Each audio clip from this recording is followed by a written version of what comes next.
চন্দ্ৰচূড়া দেখোন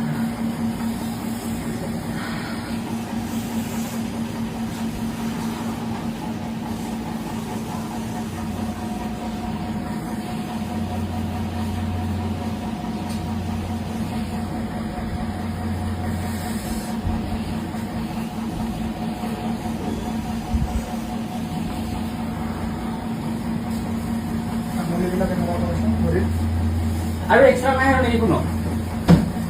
দাদা কি ক'লে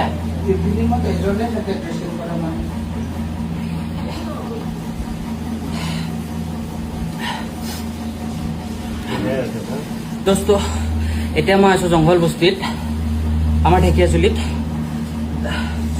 ছাৰ ওপৰে দাদা হ'ব মই নাজানো ক্লিন কৰি আছে কিবা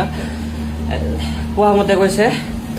এজনে থাকে বুলি কৈছে ইভিনিং টাইমত নাজানো ইমাৰ্জেঞ্চি চিটুৱেশ্যন হ'লেতো মানুহ মৰি যাব বাট মোৰ হাৰ্ডি চাৰ্ডি একো ভঙা নাই বিশেষ ক্ৰেছ হৈছিলোঁ পূৰা চাল তাল গৈছিলে বাট এইটো চিটুৱেশ্যনত বহুত ইম্পৰ্টেণ্ট হৈছিলে মোক ইমিডিয়েট ছাৰ্ভিচ কৰা কি ক'ম আৰু উপায় নোহোৱা হৈছে বহুত বেড লাগ আজি ক্ৰেছ হৈছিলোঁ মই লোকেশ্যনটো হৈছে ঢেকীয়াজুলি জংঘল বস্তি এতিয়ালৈকে কোনো ব্যৱস্থা লোৱা নাই লগৰজনক কৰি আছে বাট আৰু এজন হ'ব লাগিছিলে ইয়াত মই জনাত ভালকৈ চোৱা নাই কোনো সেইটোৱে এইটো অলপ ভাল হ'ব লাগে মোৰ মতে